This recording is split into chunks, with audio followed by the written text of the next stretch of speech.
Fala, galera, seja bem-vindo a mais um episódio do podcast Saúde em Primeiro Lugar. Esse canal onde a gente se propõe a falar de saúde no seu aspecto mais amplo, desde saúde física, saúde mental, saúde profissional, saúde financeira, para todos aqueles que buscam uma vida com mais qualidade. Então, se você ainda não se inscreveu nesse canal, aproveita, já se inscreve, curte os outros episódios, comenta, compartilha com mais pessoas e ativa o sininho para você sempre ser notificado quando um novo episódio for ao ar. E hoje eu estou com um convidado aqui, meu colega de pós-graduação, que eu tenho muita honra de ter aqui como convidado, Lucas Guimarães. Então, Lucas, primeiro agradecer pelo seu tempo disponibilizado aqui para conversar com a gente. Eu falo que tempo é o que há de mais precioso. Sem dúvida. E quando alguém doa um pouquinho do tempo, a gente tem que fazer muito, honrar, porque realmente é o bem mais precioso. Então, gente, como vocês já estão acostumados, eu vou ler aqui a bio inusitada do Lucas e vocês vão entender por quê. O Lucas é médico geriatra, formado pela Unifesp, e aí fala dele, onde mantém um profundo caso de síndrome de Estocolmo, ainda sem prognóstico ou intenção de resolução. Já vou perguntar isso aí. Atuou como plantonista, semi-intensivista, hospitalista, esse termo eu não conheço, vamos também falar sobre isso. Médico de equipe de cuidados paliativos e preceptor em hospitais diferentes em São Paulo e, ao longo dos últimos anos, tem tido a oportunidade de trabalhar com gestão hospitalar, felizmente sem ter perdido a rotina da prática clínica. Ter conversas sobre medicina, cuidados paliativos, gestão e propósito são as coisas que mais faz sentir vivo e curioso pelo que pode surgir da vida. Então, Lucas, de novo, seja muito bem-vindo. E eu quero já abrir, antes de pedir para você se apresentar para além do que você faz, que é uma pergunta que eu sempre abro o podcast, me conta aí dessa síndrome de Estocolmo com a Unifesp. A Unifesp te sequestrou? A piada é que eu entrei na faculdade em 2006 e aí, assim, faculdade de medicina tira a gente da nossa vida, os nossos amigos, você some da rotina, sequestra literalmente. Eu fiz a faculdade, eu fiz clínica médica, eu fiz a residência de geriatria lá. Então, 2006 até 2017 eu estava entre residência e a faculdade. E depois que terminou, eu continuo lá como voluntário. E aí eu fiquei como preceptor da enfermaria de cuidados paliativos, eu fiquei como preceptor da interconsulta na geriatria. E eu hoje continuo como preceptor do ambulatório de longevos, que é dos pacientes 80 a mais. E eu acho que é uma das coisas que, assim, me sequestrou, mas eu sou completamente apaixonado pelo lugar. É minha casa, eu gosto de estar lá. Então, toda semana eu tô lá conversando com os residentes, conversando com os alunos, enfim, é uma delícia que bom. estar lá. É tão raro a gente ver hoje em dia pessoas que amam estar no seu local de trabalho, né? Lá é como voluntário, é mais legal. É melhor ainda, Melhor porque você ainda, está né? por livre e espontânea vontade, né? Exatamente. Ô, Lucas, e agora me conta quem é o Lucas para além do médico, Lucas, para além de todas essas coisas que você faz.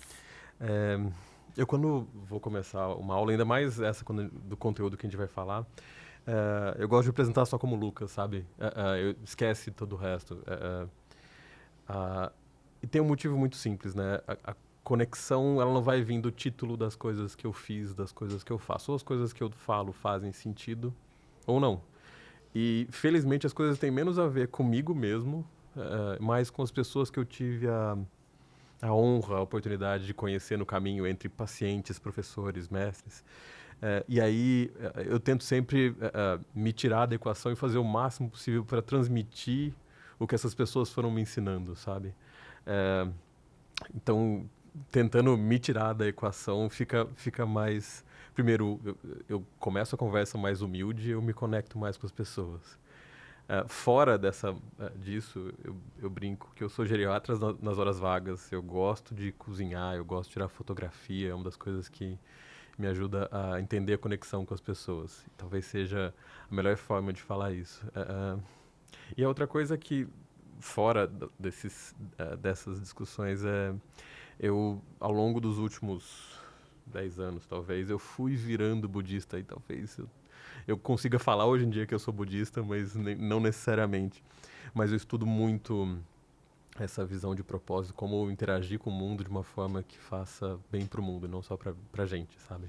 É legal que hoje é a segunda pessoa que senta aqui nessa cadeira e fala que gosta de cozinhar, que é apaixonada por cozinhar.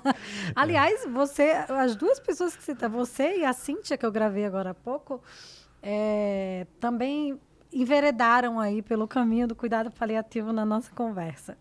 Mas, Lucas, vamos começar falando bem assim para o público mais leigo, né? O que é cuidado paliativo? Como surge? Faz uma introduçãozinha aí do cuidado paliativo. Eu gosto muito do caminho que os britânicos começaram com o cuidado paliativo. Cicely Saunders foi uma das fundadoras do movimento de hospice na Inglaterra. Começou a carreira dela como assistente social, aí depois fez enfermagem e depois fez medicina. Acho que ela é a visão de uma equipe multi de uma pessoa só. E ela fundou o movimento de hospice e de cuidados paliativos na Inglaterra. E tem uma frase dela que ela serve muito como motivação e um bom exemplo do que é cuidados paliativos. Ela diz que a frase é essa: quero que você sinta que me importo pelo fato de você ser você, que me importarei até o último momento da sua vida e que faremos tudo para você não só morrer em paz, mas que você possa viver até o dia da sua morte. Acho que essa é uma boa motivação para quem é profissional da saúde de pensar nisso. Claro, por que eu estou interagindo com meus pacientes? Mas isso é uma boa forma de explicar. O cuidado paliativo, diferente do que a gente costuma ver na rotina, não é aquela coisa de... quem está na área da saúde já ouviu isso muitas vezes, né? Se parar, parou. Não é o paciente está morrendo, chama a equipe, chama o psicólogo, alguém precisa estar do lado da família. Não é isso, não é uma linha que se traça. O cuidado paliativo, ele pode e deve ser empregado para pessoas e as suas famílias, então não é só o paciente. Pessoas e famílias vivendo com condições ameaçadoras da vida. Não é para fazer a hora que o paciente está morrendo, é na hora do diagnóstico. Para os pacientes de Alzheimer, por exemplo, eu tenho uma tendência a conversar com eles no começo da doença de como é que eles querem que seja o final da vida deles. Então não é na hora da morte, é precoce. Tão precoce quanto possível, não para... Acho que a gente acha que a morte é um tabu, né? Falar de morte não está chamando. Não é isso. É para você entender com o paciente o que é vida para ele. E entender a morte como um processo natural da vida. A gente não vai afastá-la de uma maneira artificial. E aí a gente chama isso de distanásia. É você investir um monte de recurso e fazer intervenções que vão ser custosas para o paciente, vão trazer desconforto. Elas vão prolongar a vida sem qualidade. Então, não é a distanásia, e a ideia é combater isso. Muitas vezes fazendo só um coração ficar batendo, né? Às vezes o paciente está extremamente sedado, entubado, cheio de invasões. Exato. Né? Eu tenho uma colega que, quando o avô faleceu, ela falava: Lucas, meu avô não está mais aqui. Eu queria que tivessem deixado ele ir embora. É isso. O médico do avô dessa colega minha olhou para ela e falou: se você quiser que seu avô morra, você vai ficar sentada aqui do meu lado, porque eu vou fazer tudo ao meu alcance para ele continuar vivo, independente de ele ter qualidade de vida ou não. Então, isso é o que a gente chama de distanásia. Isso é uma aberração. Essa decisão é médica? A decisão, ela é uma decisão compartilhada, sempre. Decisão compartilhada não quer dizer que o médico pode tomar tudo para ele. E decisão compartilhada não quer dizer que o médico pode empurrar para a família. Não é uma decisão técnica. Tem um colega que é fisioterapeuta, o Daniel Alveno. O Daniel fala que tem coisas que não tem que estar no cardápio. Não é um cardápio. Você não fala para o paciente: você quer que seu pai seja entubado ou não? Você quer que a gente faça diálise no seu pai ou não? Você quer fazer mais quimioterapia ou não? A decisão é técnica. Olha, a gente entende que a partir desse momento não tem mais benefício. Tá? E a grande questão é de como nós, profissionais da saúde, somos treinados. Né? Eu comecei a ter cuidado paliativo quando eu entrei na residência. No meu R1 de clínica, no R3 de geriatria, que são enfermarias que eu rodei. Mas tem muitos colegas que não fazem nem ideia. Estamos falando da Unifesp, né? Exato. E assim... quem não faz clínica médica não tem contato com cuidado paliativo. A pediatria na Unifesp não tinha cuidado paliativo, não sei como é que está hoje em dia. Então, a gente está falando só de um nicho dentro de um nicho dentro de um nicho. Então, Sim. E os médicos acabam confundindo o fazer tudo pelo paciente com curar o paciente. Fazer tudo pelo paciente não quer dizer que você vai curar ele. E quando você entende que a doença que o paciente tem, o que está acontecendo ali é a evolução natural da doença, não tem por que você intervir de uma maneira que vá causar sofrimento. E aí, eu tive um professor, Dr. André Pernambuco, quando eu estava na residência, ele olhou para mim e falou: Lucas, você vai torturar o paciente até ele conseguir morrer? Acho que talvez esse seja a dúvida, né? E todo mundo se confronta com isso. O quanto que tem de qualidade de vida e o quanto você prolongar a vida com sofrimento é um tipo de tortura. Sim. Eu quero dar uns passinhos para trás, porque também tem essa visão de que cuidado paliativo... se o médico falou que agora está em cuidado paliativo é porque vai morrer já, né? É aquela coisa do paciente paliativo com paciente terminal, né? Porque a gente está falando, já fomos ali para o processo... De morte. Processo de morte. Temos um passinho para trás. E aí você falou também de cuidado paliativo em pediatria, que para muita gente soa um negócio esquisito, né? Criança morrer não parece ser a ordem natural da vida. Mas, né, é uma realidade. Então, fala justamente essa diferença, né, do paciente terminal e do paciente em cuidado paliativo e qual é o momento que se determina que aquele paciente está em cuidado paliativo.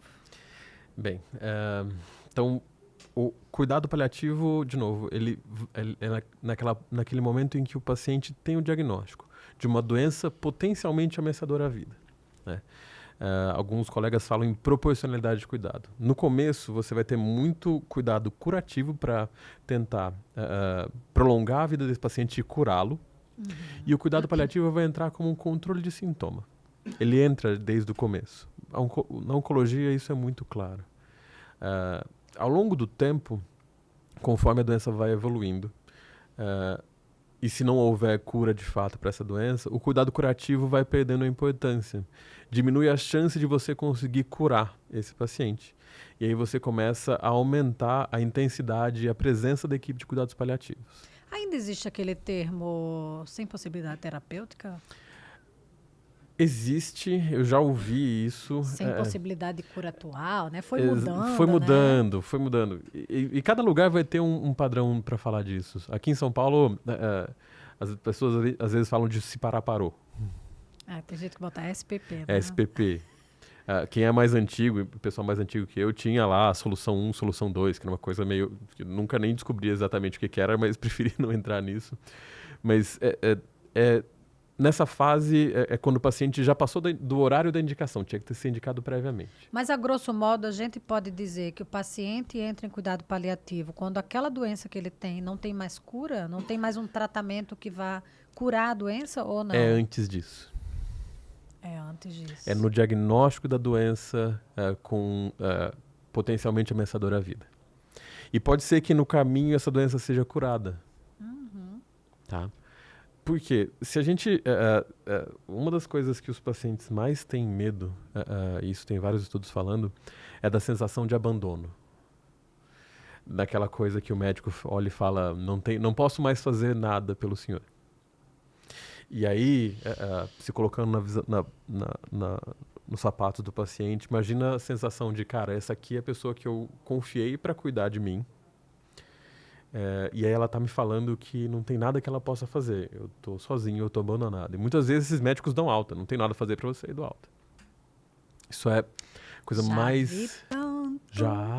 Já ouvi colega falando, assim, a vontade era tirar o sapato e jogar nele. Mas isso acontece ainda. Porque as pessoas... foi o que as pessoas foram treinadas para fazer. Sim. E elas chegam no limite terapêutico. Tá? O limite terapêutico, toda doença possui um limite terapêutico.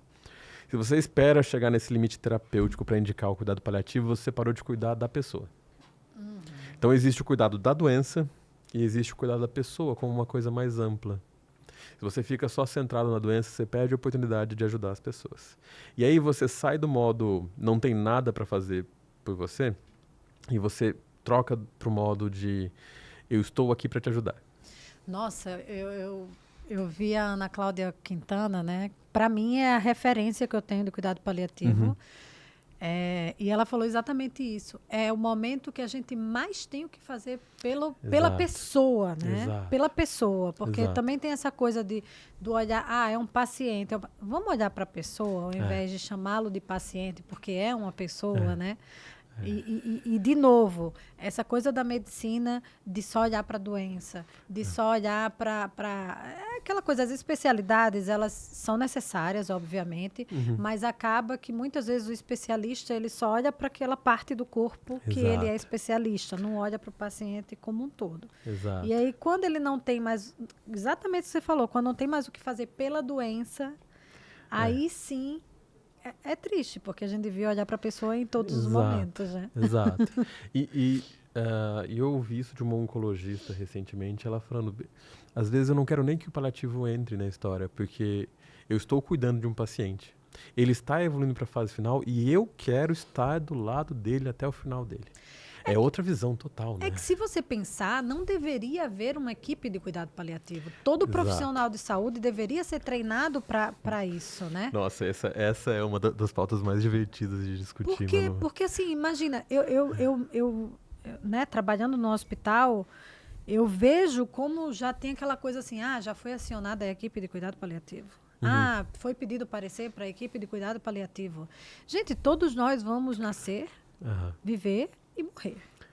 E a morte é a única certeza que a gente tem da vida. E o único assunto que todo mundo evita. A maioria das pessoas evitam falar. Exatamente. Né? Eu lembro quando eu fiz a prova de título para geriatria, na época, depois que eu fiz a prova, tinham 2.000 geriatras titulados no Brasil. O número de médico, de equipe multiprofissional, médico, enfermeiro, titulado em cuidados paliativos não passava de 600. No Brasil. E eu, na época, teria bastante certeza em falar que a maioria desses estava aqui em São Paulo. Mas eu acredito. A gente estava conversando ali no bastidor, né? Eu fiz residência no INCA 2004. Exatamente 20... Nossa, gente, tô velha! 20 anos atrás. E foi onde eu conheci pela primeira vez o termo cuidado paliativo. Nessa época, eu nem sei como é hoje, mas nessa época, no segundo ano de residência, a gente escolhia, né? Oncologia clínica, oncologia cirúrgica ou cuidado paliativo. Eram 5 vagas de cuidado paliativo, 10 de clínica e 10 de cirúrgica. Clínica era o mais disputado, eu fiz clínica. Paliativo sempre sobrava vaga. Ninguém queria, porque ainda tinha essa ideia de que cuidado paliativo é pessoa que está morrendo. E naquela época, até era um pouco.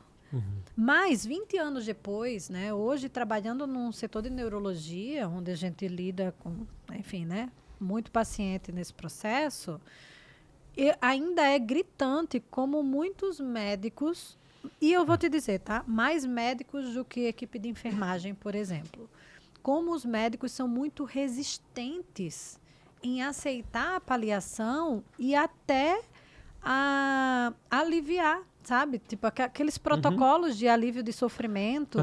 Eu, às vezes, fico cutucando, sabe? Porque tem médico que não quer deixar o paciente morrer de jeito nenhum. Eu fico desesperada. Mas quem me ensinou isso foi um aluno dando aula. Estava discutindo exatamente esse ponto, a dificuldade que os médicos têm de abrir mão do paciente. O foco da medicina é a cura da doença. Vocês são ensinados a curar, né? É isso. E aí, se você percebe um muro gigante, você olha só, o limite é aqui. Você consegue ver aquele muro. Você está olhando e fala, não, eu tenho que fazer mais coisa, eu vou atravessar esse muro. Então, a cura tem um limite.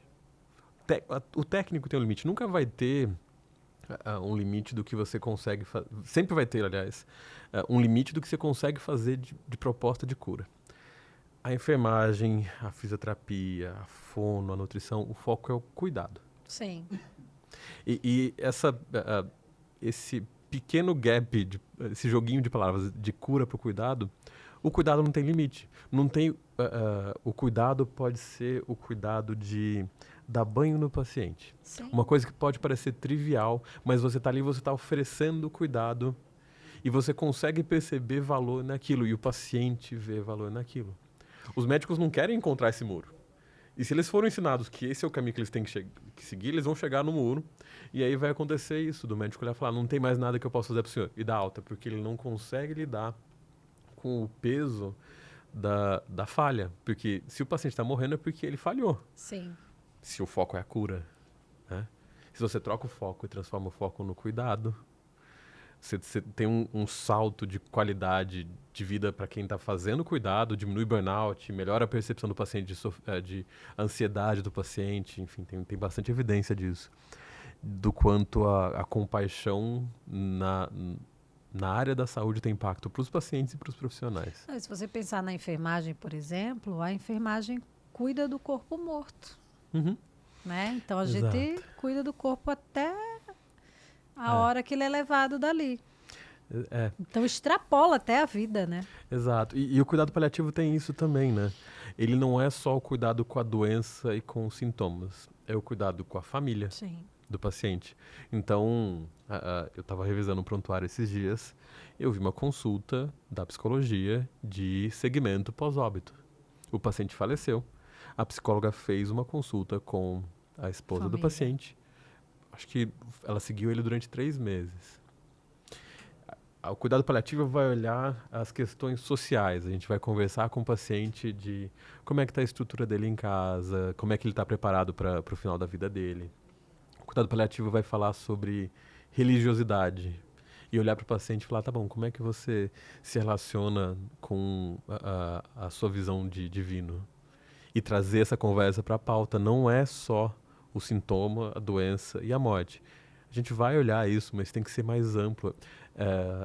Numa das definições da OMS, ele fala que o cuidado paliativo adiciona uma camada extra de cuidado.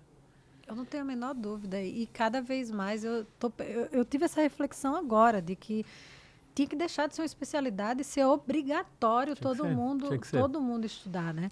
Você está falando de ter a conversa com o paciente, falar sobre como ele quer morrer e tal. A gente tem até dificuldade de falar a palavra morrer. É muito doido isso. Uhum. Como você vê hoje, né? O cenário de faculdade de medicina, Uhum. não só medicina, tá? Profissionais de saúde, de um modo geral, comunicação já não é uma matéria. A gente estudando agora, né, na medicina do estilo de vida, a gente estuda comunicação não violenta, escutativa, que também é uma comunicação. Isso é bem diferenciado no cuidado paliativo, né? Na pós, vocês devem ter uma matéria só de comunicação. Bem, acho que essa a gente nunca chegou a conversar. A Ateneu publicou em 2018 um guia de comunicação de más notícias. Como que funciona isso? Como que você dá uma má notícia? Tem técnica. Esse livro da Ateneu é ótimo e eu tenho um viés grande porque eu fui um dos coordenadores do livro. Eu brinco que ele é um dos meus bebês. Tem técnica para comunicar. E a comunicação tem que ser feita o mais precoce possível. E tem o passo a passo. Tem um protocolo que chama protocolo Spikes. Não vou entrar em detalhes, mas é um protocolo descrito desde a década de 80. Eu brinco que os americanos eles conseguiriam ensinar um robô a se comunicar bem. A inteligência artificial está aí para provar isso. Tem um estudo recente mostrando que, comparando o chatbot humanos e inteligência artificial, as pessoas perceberam a inteligência artificial como mais empática do que os humanos. Eu vi isso. É assustador. Eu vi isso. Então eu já brincava disso antes e tá aí a prova real do que está acontecendo. Mas existe um protocolo em que você estabelece uma rotina. Olha, prepara o espaço, senta com o paciente num lugar reservado, chama quem ele quer participar da conversa, ouve dele e talvez o principal truque da comunicação é não falar, é ouvir, né?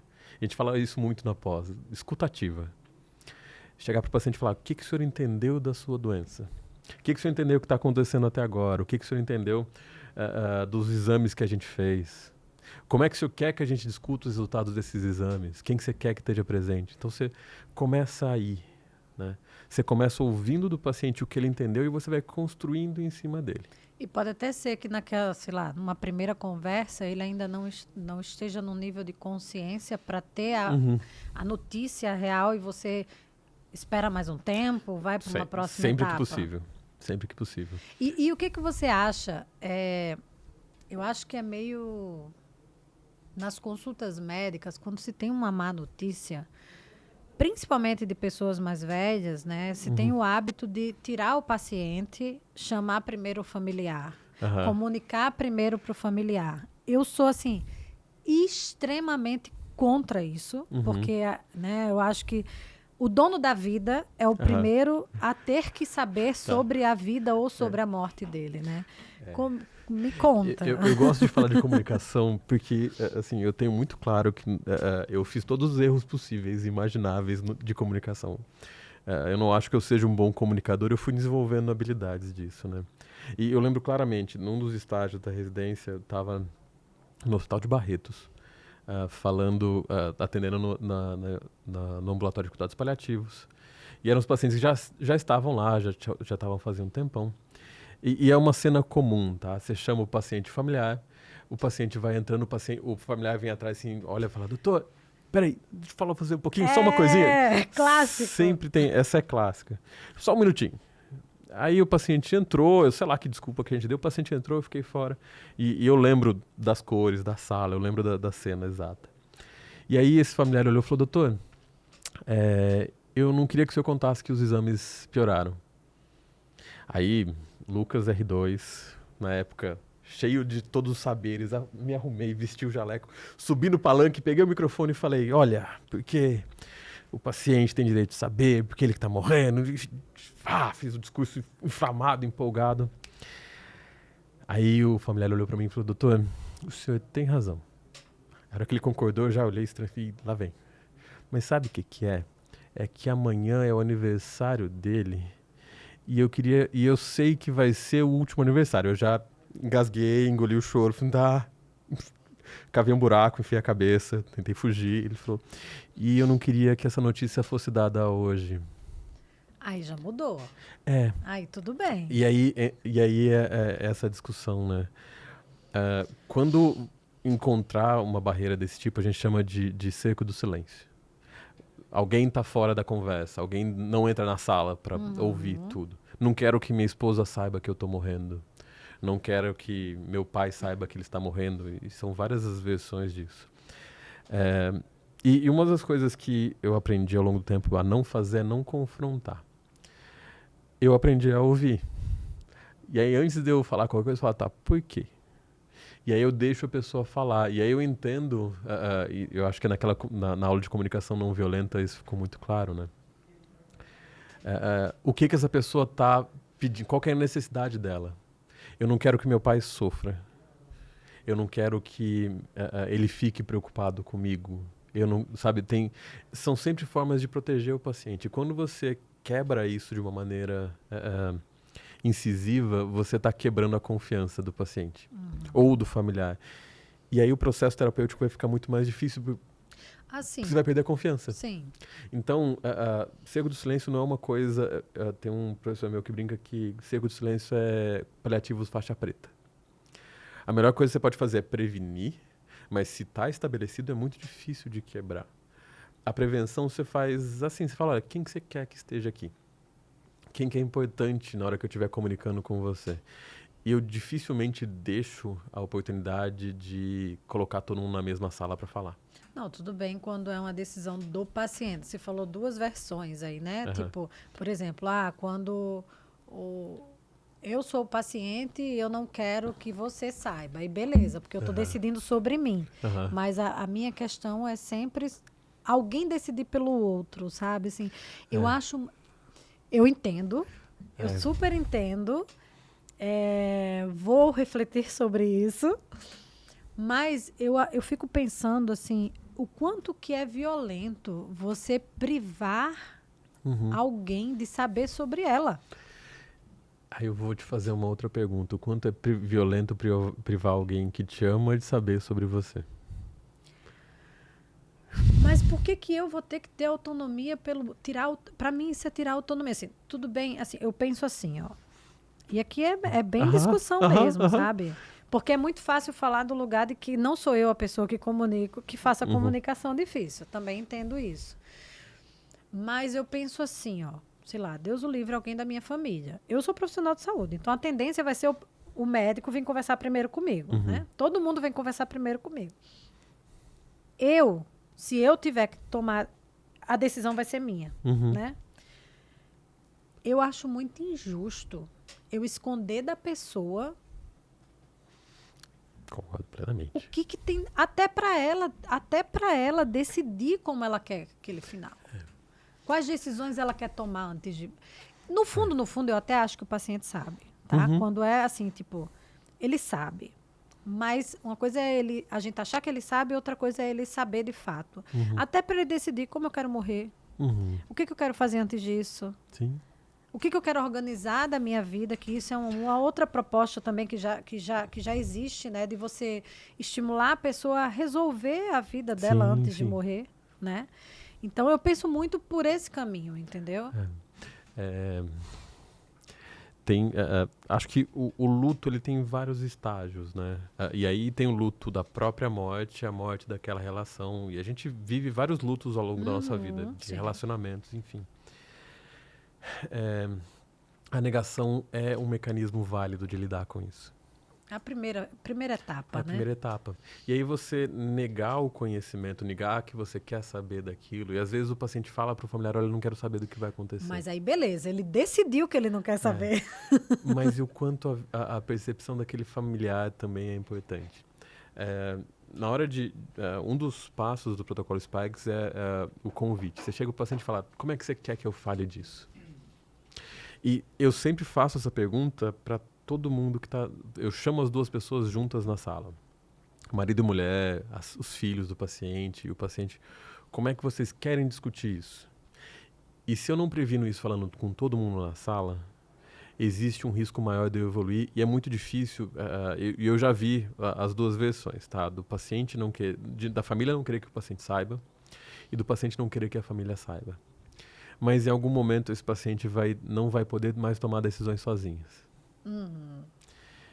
E se nesse momento a família não estiver totalmente ciente do que está acontecendo, eles não vão ter a melhor informação para poder tomar a decisão. Sim. Então, são dois riscos muito grandes. Os dois são igualmente perigosos, porque esse paciente pode ser forçado a fazer coisas que ele não queria, porque essa família foi privada do conhecimento. Então, o cuidado paliativo não pode ser... A preocupação não pode ser só com o paciente. Tem que ser com o núcleo familiar. Sim, e aí, com certeza. família estendida, tá? Então, você tem que trazer as pessoas para a conversa. Para levantar essa discussão. O que vocês entendem como uma morte digna? O que vocês querem para vocês no final da vida? Tem um artigo legal do The Economist, de 2016, mais ou menos. Ele comparando americanos, japoneses, italianos e brasileiros dessas conversas sobre morte. Não sei se você já tentou ter uma conversa dessa em casa. Não, em casa não. Tá. Eu tentei a primeira vez ter essa conversa em casa quando eu estava na residência. Voltei para casa dos meus pais, em São José dos Campos. Fui almoçar com eles e falei, gente, como é que vocês queriam que fosse o final de vida de vocês? Minha mãe levantou da mesa e não falou comigo o resto do final de semana. Minha mãe não consegue falar sobre morte, uma coisa muito difícil para ela, é um tabu. Meu pai, eu tive uma conversa maravilhosa, eu sei exatamente o que ele quer. Minha irmã, faz umas 2 semanas, a gente sentou o final de semana em casa, a gente jantou, fiz um carbonara gostoso, abriu um vinho, a gente comeu, a gente conversou disso e eu sei exatamente o que ela quer. Essas conversas sobre a morte são super importantes. Se a gente não fala o que a gente quer, como a gente quer, por que a gente quer, se a gente não discute o que é nosso propósito, o que a gente quer, o que a gente considera que seja qualidade de vida, que nem você mesmo falou. A única coisa que eu falo é depois. Eu falo que eu quero ser cremada. Aliás, estou deixando aqui registrado publicamente. Não me enfidem no caixão e me botem embaixo da terra. Me cremem e joguem por aí, ó, pelo Rio de Janeiro, pelo mundo, Maceió. Joga um pedacinho de mim em cada lugar. Mas, pelo amor de Deus, não me enterre. Então, está registrado como prova. Acho justo. Não tem nem o que discutir, né? Tem nem o que discutir. Não vai dizer que foi a inteligência artificial que falou. Mas é interessante você falar isso, né? Assim, eu, por exemplo, minha experiência, né? Eu nunca achei que eu fosse morrer. E assim, nunca estive numa situação que eu achei que eu fosse morrer. Mas, em 2020, eu tive internada, né? Você sabe, com uma sepse fúngica. E é muito interessante que naquele momento eu desliguei um pouco o meu modo enfermeira, no tipo, eu não quero saber informações, porque ali, de verdade, eu não tenho decisão terapêutica. Então, eu vou deixar a decisão terapêutica na mão de quem precisa, porque eu não quero que isso seja mais um problema na minha cabeça. Mas, assim, depois eu fiquei sabendo que a família fez grupo e ficou todo mundo extremamente preocupado, todo mundo achando que eu ia morrer. Eu acho que a única pessoa que não achou que fosse morrer fui eu. Mesmo sabendo que sepse fúngica tem um... Mas, assim, momento nenhum eu tive essa sensação. A única coisa que depois dessa internação eu saí falando aos quatro ventos foi, gente, se um dia eu adoecer e ficar em cima de uma cama, eu não quero que prolongue minha vida. A qualquer custo. Não quero corpo pelo corpo. Eu até fico brincando com as meninas do meu plantão. Eu falo assim, gente, se eu tiver, principalmente sem cognição, pega uma ampolinha de KCL e faz lá na veia, porque tô brincando, calma. Mas assim, porque como eu trabalho hoje, neurologia, né? E eu vejo muita gente morta em vida, né?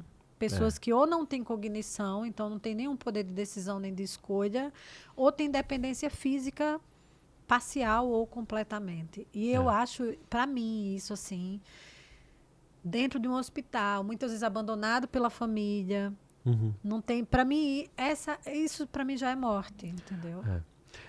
O que você está falando chama diretivas avançadas, tá? Então quem tem seu médico, procure para conversar. Se não tiver, se tiver um médico que tem dificuldade de falar disso, procura um geriatra, alguém que tem algum cuidado paliativo, que trabalha um pouco com cuidado paliativo. Mas procurem saber sobre diretivas avançadas, tá? Pessoal, essa é uma boa dica. E é escolher o que vocês querem para o final de vida de vocês. Como vocês querem. Quais são as decisões importantes? Quem que vocês querem estar por perto? Vocês querem falecer em casa? Vocês querem falecer no hospital? O que vocês acham que é importante? E eu vi, antes de chegar aqui, uma notícia, acho que foi na CNN, falando de quais são os maiores arrependimentos das pessoas durante a vida. Te falo. Não ter trabalhado, queria ter trabalhado menos. Será que eu vou lembrar de tudo, meu Deus?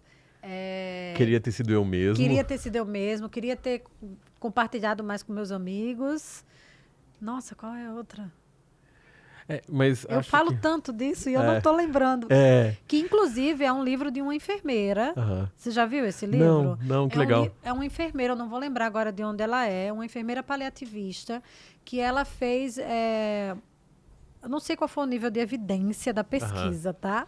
Mas, assim, eu sei que ela fez um apanhado dela, começou a ter conversas com os pacientes e ela começou a perguntar para os pacientes. E aí ela resumiu nesses 5 maiores arrependimentos. Se eu não me engano, ela chama Bonnie-Ware, alguma coisa assim. Depois eu vou e o pesquisar, livro que legal. chama, eu acho que é Os 5 Arrependimentos. É exatamente isso. Eu acho que é Os 5 Arrependimentos Antes da Morte, alguma coisa nesse estilo. Tem um artigo legal, acho que foi no New York Times, assim, câncer é uma boa forma de morrer. E aí, geralmente, quando eu falo isso em aula, as pessoas se armam, assim, eu vejo as pessoas cruzando o braço, tentando sair da sala, elas ficam incomodadas. A gente tá falando de morte, né? O câncer é uma boa forma de morrer porque você tem tempo entre o diagnóstico e a conclusão da doença e a morte. Eu já vivi uma situação. Já, eu também. Mas, de modo geral, sim, claro. Você tem um tempo. E aí, eu tô lendo um livro que chama Como Vivemos é Como Morremos. De uma mestra budista maravilhosa, que fugiu o nome dela agora, porque o geriatra precisa de um geriatra para cuidar da própria memória. Mas eu vou lembrar daqui a pouquinho. E aí, a gente tem a ilusão de que a nossa vida vai durar para sempre, né? A gente tem o sonho, eu não sei como aprofundar mais isso, mas a gente tem uma percepção distorcida da realidade como se a morte fosse esperar a gente chegar onde a gente quer morrer. É né? como, tipo, a gente vê acontecer todos os dias, mas a gente nunca acha que vai Exato. acontecer com a gente, né? É. Eu fiz essa semana, eu acho, eu fiz uma reflexão nos stories. Eu nem lembro por que eu resolvi falar de morte. Mas eu falei assim, que quando eu passei... É porque, assim, eu falo muito desse momento que eu tive internada, porque realmente, para mim, foi um troço que mudou a chave na minha vida. E eu vou dizer para você, em todos os aspectos, inclusive financeiro. E aí, eu sempre falo assim, que se eu tivesse morrido naquele momento, as pessoas... Eu sei o que as pessoas falariam. Nossa, morreu tão nova, mas aproveitou tudo que podia. Então, eu tenho muito orgulho de falar isso, sabe? Porque é isso. Um dos arrependimentos é não ter vivido o que eu queria, né? E tem um conceito que conecta muito com isso. Isso é estoicismo. É Marcus Aurelius dizendo que você poderia deixar a vida agora, desde que isso determine o que você pensa, diz e faz. E aí é muito engraçado conversando com os pacientes e eu tenho muito claro, eu tive a honra de trabalhar com cuidados paliativos e poder apoiar algumas pessoas no final da vida delas. Quando os pacientes vêm com... Isso eu aprendi na época foi meu preceptor e depois virou colega de trabalho, Tomás Aquino. Tomás é chefe de cuidados paliativos na BP, na Beneficência Portuguesa aqui de São Paulo. Fala BP, parece que todo mundo sabe o que é. Né?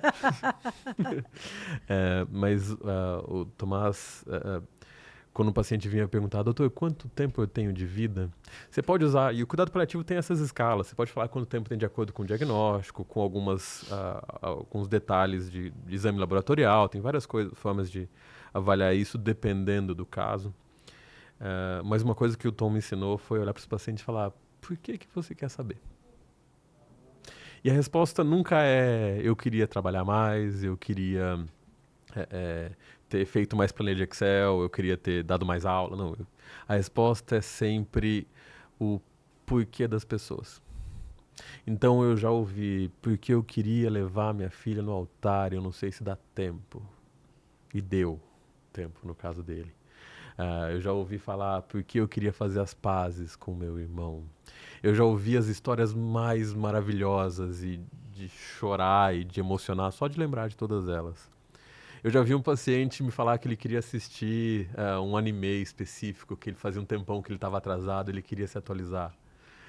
Então, é nessa pergunta que as pessoas encontram o próprio propósito.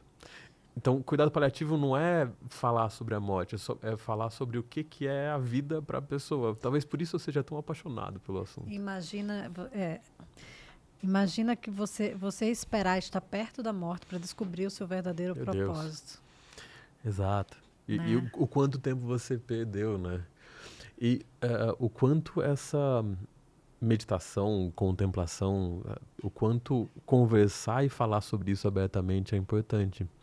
Eu tenho muito claro como eu quero o meu final de vida, mas eu sei que uma das coisas que eu gosto de fazer é dar aula. Eu gosto muito de ter essas conversas para falar disso. Eu gosto muito de aprender coisas novas. Eu gosto de montar protocolos. Eu gosto de acolher pessoas e sentar e ouvir os meus pacientes. Então, eu tenho muito claro que isso que eu gosto de fazer. Mas foi uma coisa que eu também tive a minha experiência de quase morte, foi em 2008. E eu estava durante a faculdade, muitas fichas caíram depois disso e no cuidado paliativo, acho que elas terminaram de cair. Sabe? Tá bom, é isso aqui que faz sentido, é isso aqui que eu vejo como propósito. Eu mudei totalmente a minha proposta de carreira por conta disso, eu mudei totalmente a minha proposta de vida por conta disso. Eu também. Não tem como, né? E não tem como ter contato com a nossa própria finitude e sair ileso. Você sabe que assim, isso impactou muito, principalmente eu como enfermeira. Sabe aquela coisa que falam que o profissional de saúde vai esfriando, né, no decorrer da carreira? Eu acho que comigo foi o contrário. Tá sendo o contrário, sabe? Eu acho que até por isso talvez eu queira sair do hospital.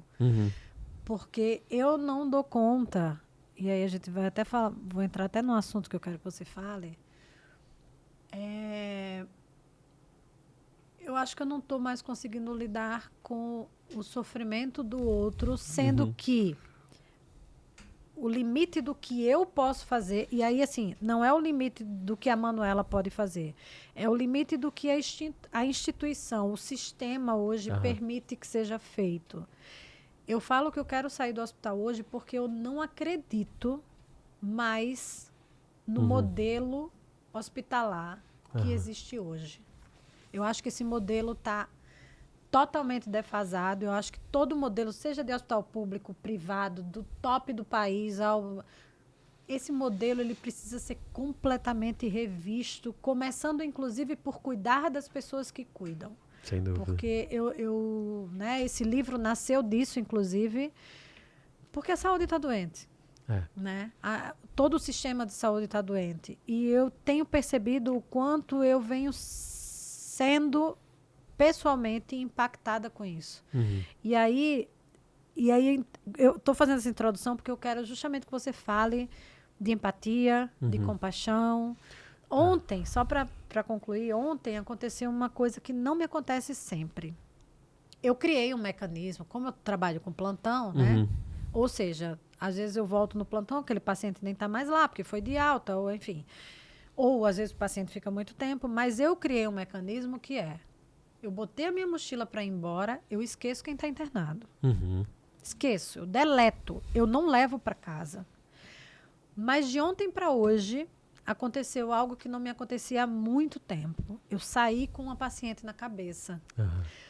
Pelo simples fato de ver a impotência, a minha impotência de não poder fazer nada por ela. E eu sonhei com ela à noite. E hoje de manhã eu mandei mensagem para minha chefe perguntando se ela estava viva ainda.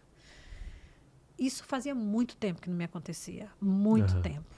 Então, estou falando isso porque eu quero justamente que você fale disso, da empatia, da compaixão, para a gente entrar na fadiga da compaixão. Tá. Então, como antídoto, eu sugiro uma moça que chama Joan Halifax. A Joan Halifax, ela é capelã de um hospice no Novo México, se eu não me engano. Tá? Ela é Roshi. Roshi é um título de professora dentro do Zen Budismo. E eu tive a oportunidade de apoiar na tradução da última vez que ela fez uma palestra aqui no Brasil. Eu queria ser igual a ela quando eu crescesse. Tá? É isso. Ela foi ativista, assistente social, trabalhou no deserto do Saara, trabalhou em lugares catastróficos. Ela tem um livro que chama A Beira do Abismo. Eu já vi esse livro. Eu perdi a conta de quantas vezes eu chorei lendo esse livro. Por lembrar dos pacientes, por lembrar da rotina e dessa sensação de impotência. Tá? E essa sensação de impotência começa com o primeiro ponto, que é a empatia, você se conectar com os pacientes. As pessoas vão perdendo a empatia ao longo da faculdade, do trabalho, mas talvez seja um dos pontos mais cobrados hoje em dia de um profissional de saúde ou não, né? Empatia é a capacidade de sentir junto com o outro. Enfim, qualquer que seja a emoção, qualquer que seja o que o outro está sentindo. E para quem trabalha na área da saúde, a gente se conecta com o sofrimento do outro, né? E a evolução disso é a fadiga empática. Na literatura médica se fala muito de fadiga de compaixão. Estudando alguns professores, então fugiu o nome do moço também. Olha só a memória falhando, né? Dormiu? A gente tava falando esses dias, né? De estresse, de cansaço, de burnout, mas enfim. A fadiga dando sinais. Pessoal, semana passada eu fui pra aula num dia que não tinha, tá? Vergonha assumida publicamente. Eu falei pra ele, walk the talk. Mas tem alguns professores alguns estudiosos que colocaram pessoas para meditar dentro de uma máquina de ressonância e meditar com foco em empatia, que é só sentir o sofrimento do outro. E a compaixão, que além de sentir o sofrimento do outro, existe uma intenção, um movimento para ajudar, para aliviar o sofrimento, qualquer que seja esse sofrimento. Na ressonância funcional viu-se que são áreas do cérebro diferentes que são ativadas, na empatia e na compaixão. Olha que interessante. Na empatia, esse meditador, ele fala que ele cansa muito rápido, porque você está só sofrendo junto. A empatia só aumenta a quantidade de sofrimento ou de alegria, ela só potencializa os sofrimentos. Então, talvez a falha da empatia seja aumentar o sofrimento quando você está falando de sofrimento. E isso leva para a tal da fadiga empática ou fadiga de compaixão. E aí eu vou sempre insistir em falar em fadiga empática e não de compaixão, apesar da literatura falar só de fadiga de compaixão. Tá? Que é esse sofrimento por estar em contato com o sofrimento todo o tempo. E aí vai levar a sintomas de burnout, de transtorno de estresse pós-traumático, vai ser uma colega que falava que ela tinha sintoma de transtorno de estresse pós-traumático quando ela ia para plantão. As mãos começavam a ficar suando, ela começava a tremer, ela ficava ansiosa, tinha taquicardia. Você sabe que eu tenho uma amiga que ela é intensivista. Uhum. Ela trabalhou comigo no CTI pediátrico e ela está afastada. E a gente conversa sempre, né? Uhum. E de vez em quando eu gravo story na rampa do hospital. Uhum. E ela, uma vez, ela vai ver esse podcast. Eu tenho certeza que ela vai ver esse podcast. Ela vai saber que é dela que eu estou falando. E ela fala assim, toda vez que eu vejo seus stories subir na rampa do hospital, eu tenho taquicardia. Ela não dá conta mais de voltar para assistência. Eu acho que o meu primeiro burnout foi por conta disso, durante a residência. E o burnout, que é uma das consequências da fadiga empática, é a perda de empatia. Isso a despersonalização, né? Ou o cinismo, a sensação de exaustão e a sensação de falta de eficácia profissional. Eu brinco na minha residência de clínica, eu queria bordar atrás da bata. Tinha lá escrito meu nome, atrás escrito clínica médica, eu queria bordar. Não posso ajudar.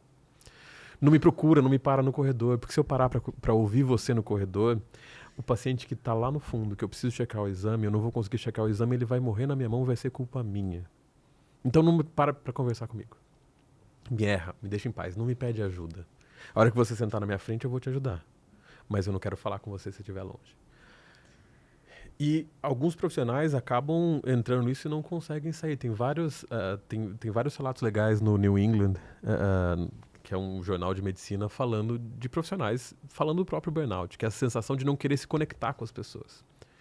E por não se conectar, ficam mais ineficientes, se sentem mais cansados, mais exaustos, e é uma espiral que não tem saída. E aí, ao longo do tempo, então, eu fui me aprofundando em algumas questões. Um dos caminhos, e é essa a proposta da John Halifax, é de que a compaixão é uma das saídas para isso.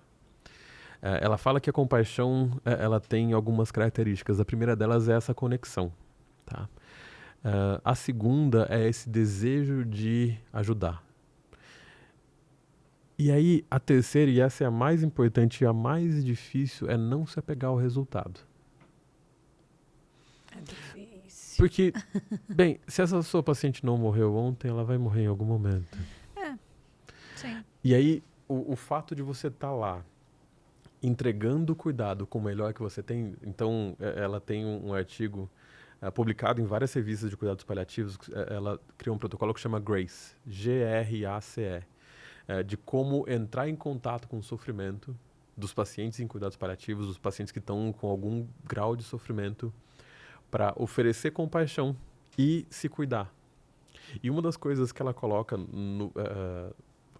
nessa discussão é assim, se você se apega ao resultado, se você se apega ao paciente viver ou morrer, se você se apega ao paciente curar de uma ferida, você está perdido, você está no abismo e você vai cair. Então, Cair várias vezes nesse abismo. Eu não me apego ao resultado, porque a morte, para mim, enquanto profissional, estou falando enquanto profissional, na minha vida pessoal... É diferente, né? Na minha vida profissional, eu lido muito bem com a morte. E com o sofrimento? Então, com o sofrimento, assim, por exemplo, eu tenho muito problema quando eu vejo que o paciente está em sofrimento e eu estou lidando com a equipe médica que nega o fim da vida, né, digamos assim, e resiste a dar o conforto, né? Enfim, nos hospitais a gente sabe que a morfina, por exemplo, é uma dessas ferramentas, né? Então, isso acaba comigo.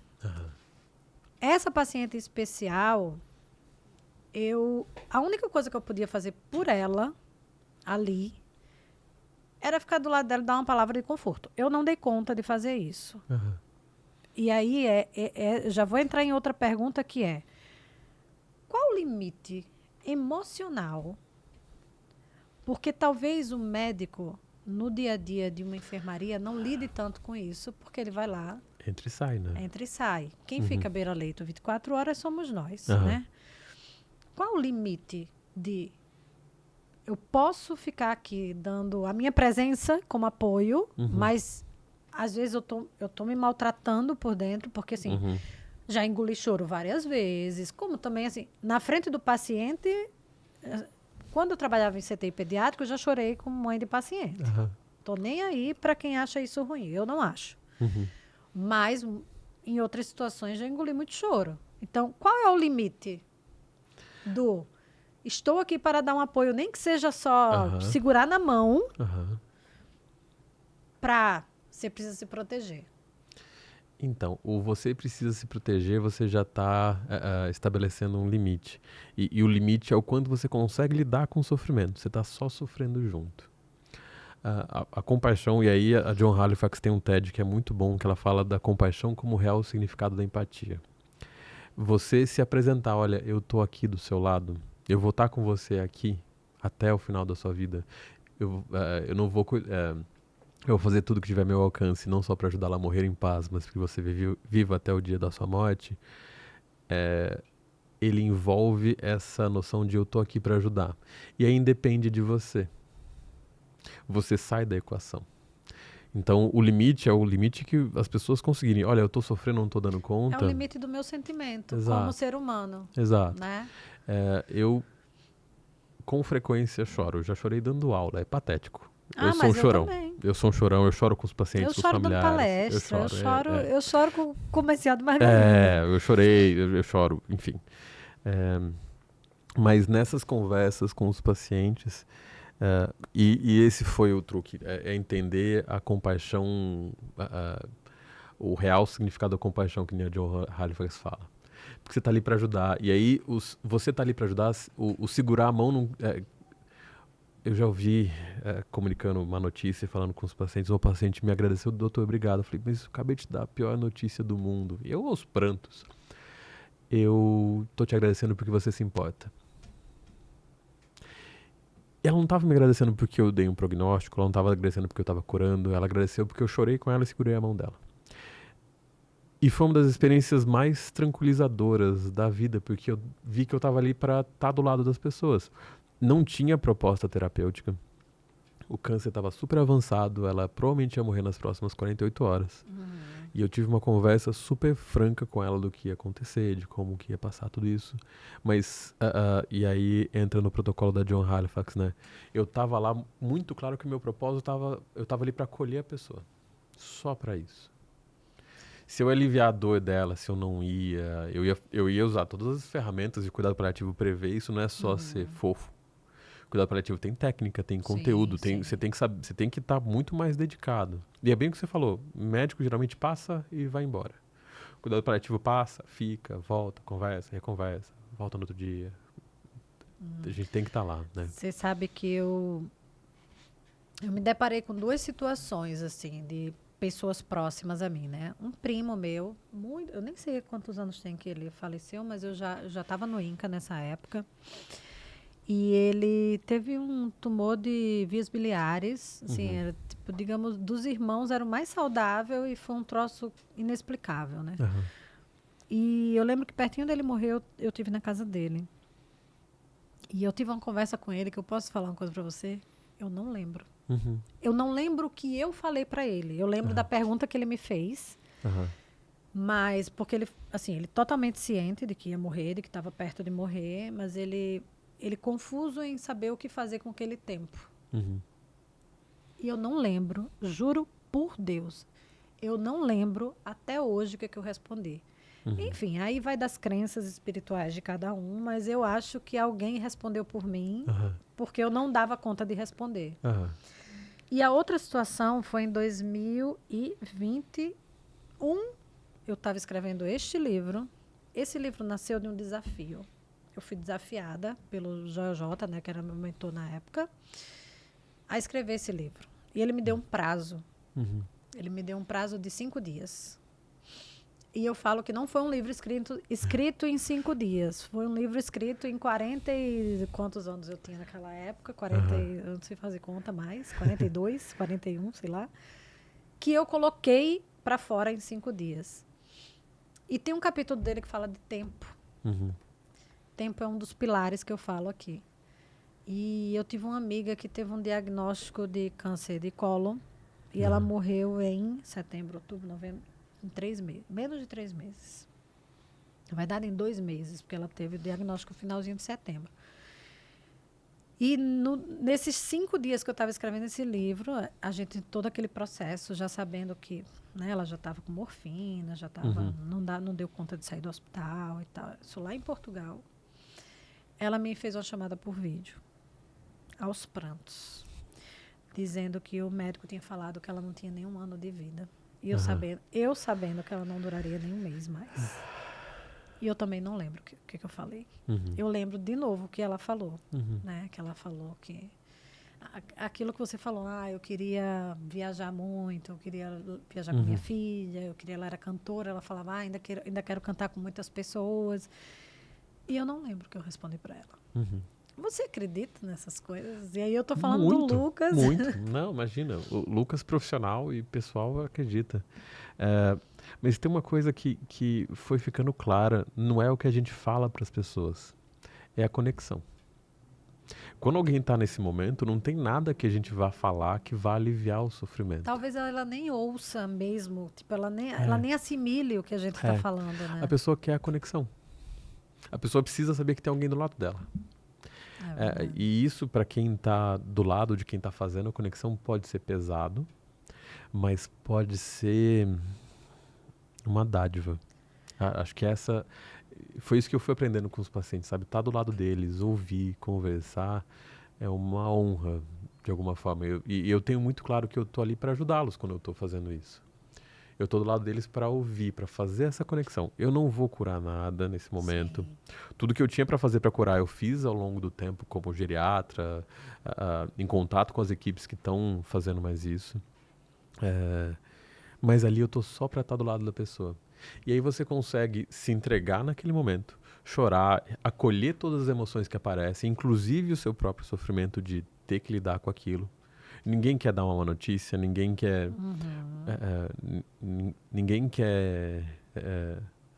assumir esse sofrimento existencial. Esse não é um sofrimento, esse é um sofrimento que perpassa toda a existência, essa impermanência das coisas, como as coisas vão mudando, né? E ninguém quer lidar com isso, mas você está ali, e se você conseguir aprender a lidar com essa impermanência, inclusive das pessoas que a gente ama, com a sua própria impermanência, e você pudesse oferecer para a pessoa que está ali falecendo, acho que tem poucas experiências que são mais esclarecedoras para a vida, sabe? Muda o jeito que você lida com o mundo. Totalmente. Muda. Totalmente. E você começa a olhar a vida com... Putz, tá bom, tá difícil, eu vou sofrer. E não é aquela coisa de... não, você tem que parar de sofrer por conta disso, você tem que olhar as coisas de um jeito diferente, você tem que mudar seu mindset. Ou do tipo, falar pra pessoa, vai ficar tudo bem. Vai ficar tudo bem, que são palavras vazias, né? O ficar tudo bem, ele vem de um lugar de simpatia, que é só esse... Ah, tá bom, tá, senta aí, senta lá, Cláudia. Isso vai passar. Tipo, não quero saber. Exato. Não quero sofrer com esse seu sofrimento. Exato, né? É só simpatia ou piedade. Tipo, tá bom, putz, você tá sofrendo, né? Mas quer comer alguma coisa? Vamos tomar uma cerveja? O acolhimento e a empatia me fala. Putz, obrigado por ter me falado isso. Ou eu não faço nem ideia de como lidar com isso. E a compaixão eu não faço ideia de como lidar com isso. Eu tô sofrendo também, mas é o seguinte, eu vou estar do seu lado. É isso. Então, é tão bonito E a empatia tem esse movimento de, tipo, as pessoas levantam e vão, tipo, deixa eu estar aqui. Dá até uma motivação extra, né? Mas eu acredito muito nisso. Eu acho que conexão vale mais do que o tratamento mais caro que existe no mundo, né? E o quanto essa conexão também nos conecta com o divino. Totalmente. Eu gosto muito, eu sempre uso essa frase nas aulas, geralmente é o penúltimo ou último slide. Conheça todas as teorias, domine todas as técnicas, mas ao tocar uma alma humana, seja apenas uma alma humana. Isso é pura conexão entre almas. E aí você está falando do divino daquela pessoa, independente da religião, Eu acho que da é por isso religiosidade. que eu gosto Isso é Jung tanto, falando. Eu acho que é por isso que eu gosto tanto do Namastê. Que obviamente, que é um significado muito mais profundo, mas, né, resumindo, é o divino que há em mim, saúde o divino que há em você, né? E o quanto essa conexão é o que salva a gente. Sim. Dos abismos, do burnout, do desespero. Eu falo com toda tranquilidade, eu já me desesperei com essas coisas todas. E como é que você vê hoje, né? A gente está tendo esse tipo de conversa, que deveria ser uma conversa comum nas faculdades de medicina, de enfermagem, de psicologia, enfim, da área de saúde como um todo. Como é que você vê hoje o cenário dos cuidados paliativos dentro do ensino médico? Olha, todas as profissões de saúde, no caso. Acho que desde 2016 a Comissão Nacional de Residência colocou como matéria obrigatória para os oncologistas todos cuidados paliativos. No Congresso de Cardiologia daqui de São Paulo, que tem 2 semanas, teve uma tarde inteira falando só de cuidados paliativos. Não teve alguma coisa no Congresso agora? Saiu o novo marco de cuidados paliativos. Eu não terminei de ler por conta de todas as outras demandas que a pessoa tá, mas saiu tem umas 3 semanas também. Eu lembro que a Ana Cláudia teve lá, né? Isso, saiu muita coisa. Então essas discussões, o que 10 anos atrás era não traz esses caras aqui não. Tem se tornado cada vez mais presente nos hospitais. Então aqui em São Paulo, até onde eu saiba, todos os grandes hospitais aqui de São Paulo têm equipes de cuidados paliativos. Tá? As faculdades têm tentado trazer essa conversa para mais cedo. E eu acho que tem uma coisa que vai ficar cada vez mais importante, né? Se a inteligência artificial já consegue ser empática, ela sabe mais... Eu garanto para você que com certeza a inteligência artificial sabe mais medicina do que eu. Com certeza. Que todo mundo, assim... Mas eu falo assim... É mais óbvio, né? Você está falando que a inteligência artificial é mais empática, né? Mas eu ainda acho que, com toda essa coisa da inteligência artificial, né, assim, eu não tenho dúvida de que diagnosticar e tratar não vai ser mais papel de médico. Sim. Sorry os médicos que acham que vão prescrever o resto da vida. Porque, primeiro, hoje tudo praticamente é protocolo. Já é. Já né? é. Oncologia, ou deveria ser. Oncologia já é receita de bolo há muito tempo. O tratamento que você faz aqui ou você faz no outro lado do mundo, o tratamento padrão é o mesmo, né? Então, vai caber ao ser humano o quê? Ser humano. Exato. Vão ser as soft skills, né? Vão ser as conexões. Exato. Vai ser a comunicação, vai ser a empatia. Exatamente. Então, assim, eu acho que é inevitável e já estamos atrasados em trazer essa conversa para o ambiente acadêmico. Sem dúvida, né? sem dúvida. Eu acho que uma das coisas que eu tenho procurado estudar ultimamente é treinamento de soft skills. Sim. O treinamento de comunicação é algo que a gente já tem. Na época, foi um professor meu chamado Aécio Góes que começou isso, e ele que foi o grande sponsor do livro, e a gente fez vários workshops de comunicação em São Paulo, em outras cidades, em outras faculdades. Então, comunicação é uma skill fundamental. Mas como é que você resolve problema? Como é que você estabelece conexão? Como é que você fala de uma má notícia? Como é que você fala de um erro médico? Como é que você fala... Enfim, como é que você discute liderança entre profissionais de saúde? Como é que você discute a própria empatia? Então, tudo isso vai... ainda não é um currículo padrão, mas tem várias faculdades nos Estados Unidos já investindo isso como a cadeira básica. Comunicação e tudo mais. tava ouvindo. Eu tenho falado da Ana Cláudia 10 vezes, porque Não, eu sou apaixonada por ela. Ela escreveu o prefácio do livro de comunicação. Ela que fez.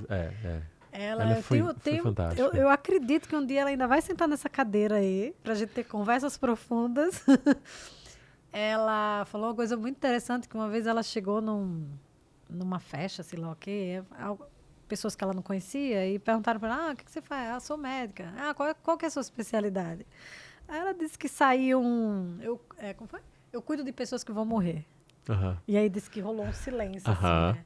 E é uma fala muito óbvia, porque todos nós vamos morrer, mas causa uma estranheza, né? Então, porque a gente não fala da morte, né? E então... aí, se você não fala da morte, você acaba caindo naquele lugar comum de eu cuido de pessoas que eu vou morrer, você faz eutanásia, então é isso? Não, e todo mundo vai morrer. Eu cuido, todo mundo que eu cuido vai morrer. Você também. Exato, exatamente. Né? Inclusive nós. Mas, Lucas, a gente tá um tempão aqui, mas assim, eu vou estender mais um pouquinho, posso? Bora? Opa. Eu quero agora que a gente, antes de passar, eu quero que a gente fale um pouquinho do envelhecimento, eu quero que você conte da experiência que você viu lá fora com relação à autonomia de pessoas que não têm tanta cognição. Mas antes disso, eu quero só que você faça um gancho de cuidado paliativo e MEV. Tá bom. Que a gente fala de medicina do estilo de vida e cuidado paliativo, né? Parecem ser dois extremos, mas não são. Então, como que entra? Não vale falar da parte do coach, que eu já sei que é a parte de comunicação. Como vivemos é como morremos, né? Eu quero ler esse livro. Eu tô amando. Eu tô no terceiro capítulo, eu tô pirando no livro. Bem, acho que tem uma coisa que é importante na hora de falar de cuidado paliativo, é primeiro entender a própria finitude, né? E o quanto a escolha e a compreensão da sua finitude determina as escolhas que você faz. Quando a gente fala de MEV, a gente está falando de escolhas saudáveis para prevenir doenças que vão causar nossa mortalidade.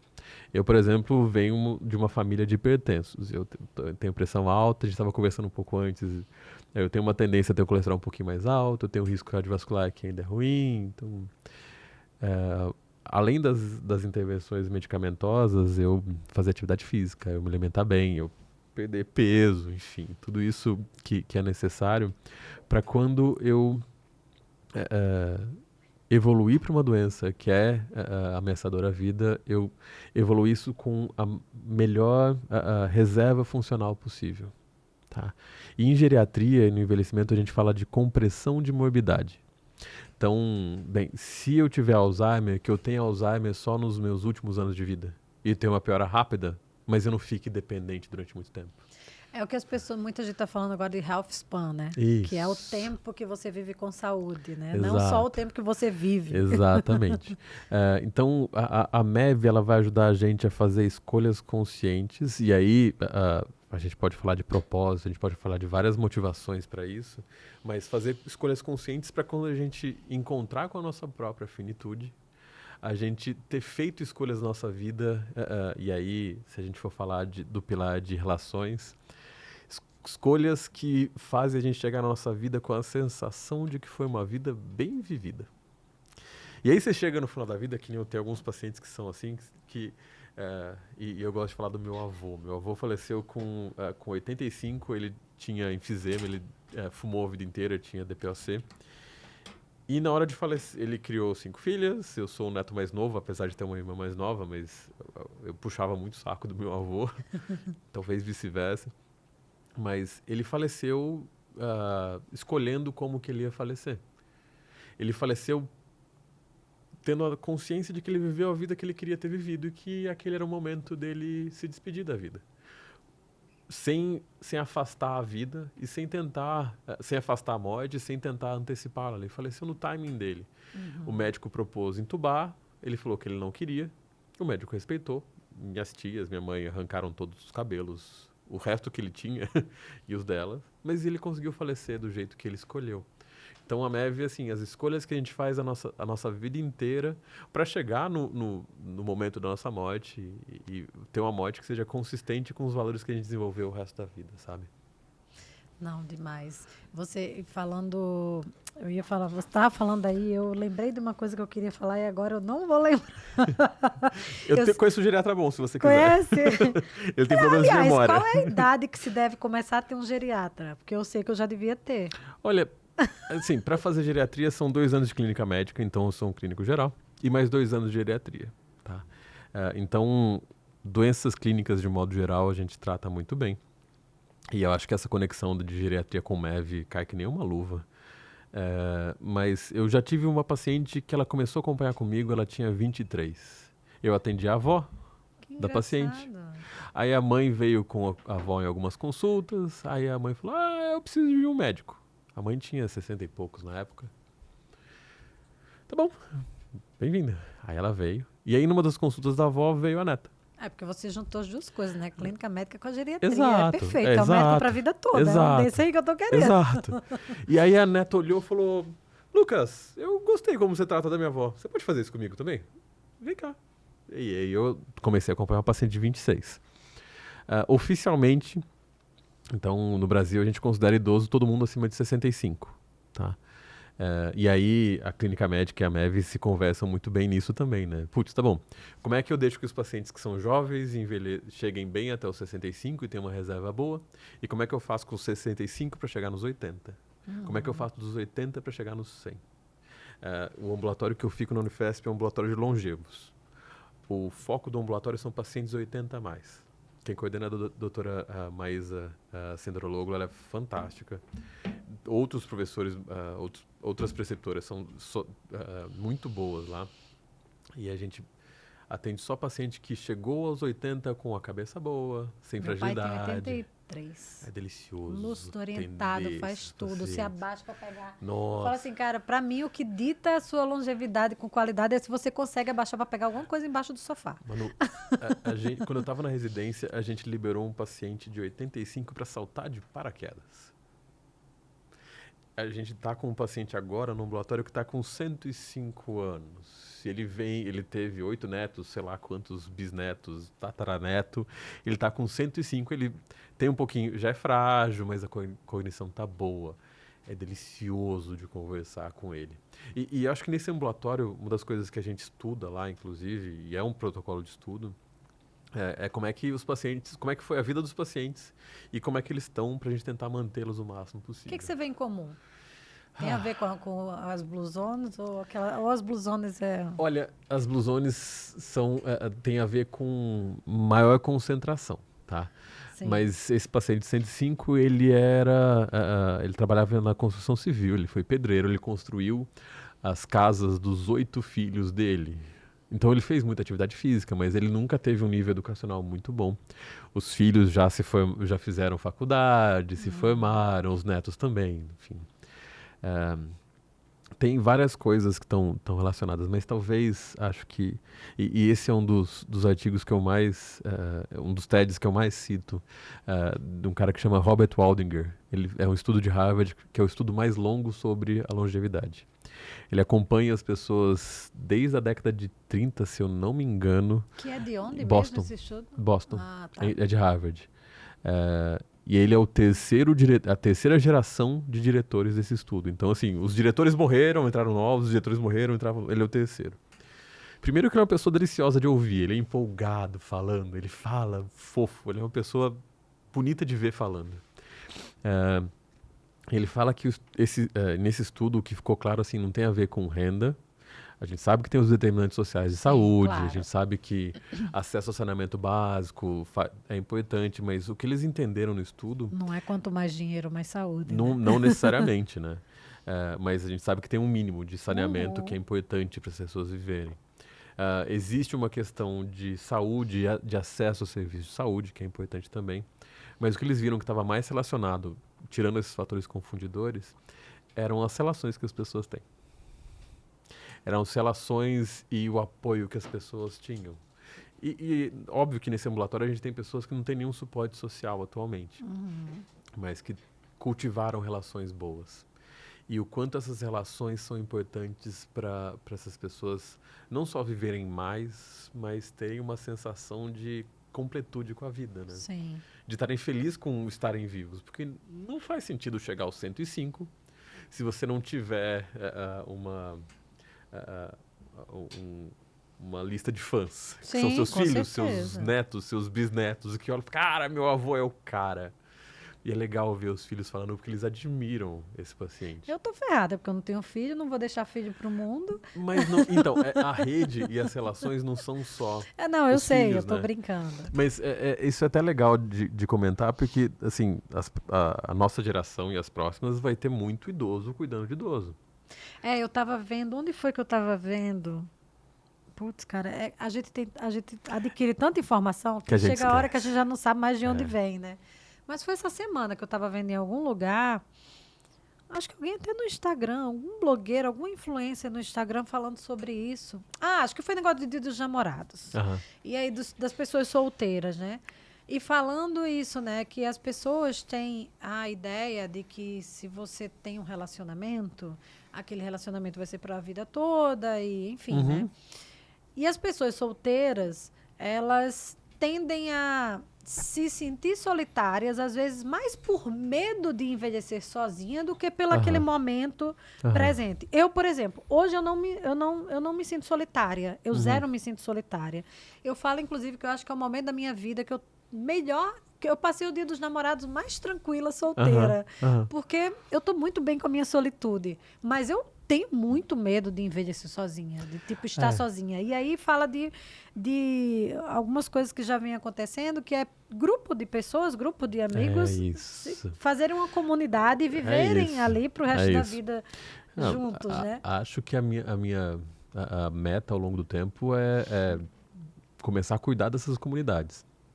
Não, acho que a gente tem que começar a fazer essas comunidades. Exatamente, exato. Não, ainda eu espero ter tempo ainda. Não pra fazer, gente, não pra gente viver, mas pra ser um negócio. Mas acho que isso é muito claro. Vai ter cada vez mais idoso morando sozinho. E essa comunidade, ela não tem algumas coisas que são laços de sangue, mas tá cada vez mais claro que nós somos seres sociais. Sim. Prevenir burnout, você não previne no indivíduo, você previne no grupo. No grupo. Tem várias iniciativas, e tem uma iniciativa da indústria aeronáutica de peer support. Você cria grupos de pessoas que se apoiam. E isso ajuda a prevenir burnout, isso ajuda a prevenir depressão. E eu tenho um grupo de pessoas com quem eu trabalhei, a gente não está no mesmo hospital, mas são pessoas que eu almoço, faz umas semanas que a gente está falhando, mas assim, eu almoçava uma vez por semana com eles. De alguma forma, a gente se encontrava em algum lugar e saía para almoçar. Uma vez por mês ou a cada 2, 3 meses, a gente saía para sentar, tomar cerveja e falar besteira. Mas são essas conexões, não é só a conexão, não é só o relacionamento romântico, né? Sim, eu toco num grupo, né? Eu toco num grupo de Que mulheres. legal. Um Que grupo legal. que chama Mulheres de Chico, que é só mulher, tocando o repertório do Chico Buarque Adorei o nome. em ritmo de carnaval, né? Bloco de carnaval. E a gente fala que a gente tem umas solteiras, umas casadas, umas separadas, né? Tem de todo o universo ali. Mas a gente fala, no finalzinho a gente vai estar juntinho, porque É isso. virou nossa família, assim, por exemplo, eu no Rio, que minha família está em Maceió, virou minha família no Rio de Janeiro. Então, elas cara, e a gente tá junto, né? O grupo tá junto há 18 anos. Putz, É uma vida. É uma vida, meu Deus. Tem hora que a gente quer se matar, tem hora que a gente quer se amar, tem hora que a gente... Mas é uma família, é um grupo muito forte, sabe? E é muito legal porque tem mulheres de várias gerações, assim. Tem umas com mais de 60 e tem uma com 30 e pouco. Acho que a mais nova já passou dos 30. Mas a gente tem um universo ali que é bem interessante, sabe? E realmente, eu acho que as relações, você ter pessoas, você ter suporte, para quem procurar, se você precisar, aquela história, se você precisar de alguém de madrugada, você tem para quem ligar, sim, nossa. né? E vice-versa. Você é uma pessoa que alguém pode te ligar de madrugada, exato. né? E cada vez mais, como sociedade, assim, o Brasil vai passar na próxima década e meia, então 2040, 2050, agora eu não lembro de cabeça, a gente vai alcançar 20% de idosos na população. E a gente está crescendo exponencialmente. A nossa pirâmide etária já mudou, Sim. A gente já tem uma carga mais importante de idosos na população. E ao longo do tempo, isso vai ser cada vez mais frequente de idosos cuidando de idosos, idosos sozinhos. E tem uma coisa que a gente não coloca na conta, assim, não é porque você teve um filho que ele vai necessariamente cuidar. Ele pode dar um suporte financeiro e ele tem uma obrigação legal disso, né? Mas uma coisa não quer dizer necessariamente a outra. E o quanto você tem essa capacidade de construir relações vai te apoiar no seu envelhecimento. Eu sei o que meus amigos querem pro final de vida deles e tá nas metas. Então, tá bom, então quando a gente tiver velhinho, se algum de nós ganhar na Mega Sena, quem ganhar constrói algum lugar pra gente ir morando. Mas até a gente ficar velhinho, tá bom, a hora que a gente tiver velhinho, a gente vai morar junto, numa comunidade. Enfim, tem várias formas de pensar nisso. E tem várias formas de comunidade, né?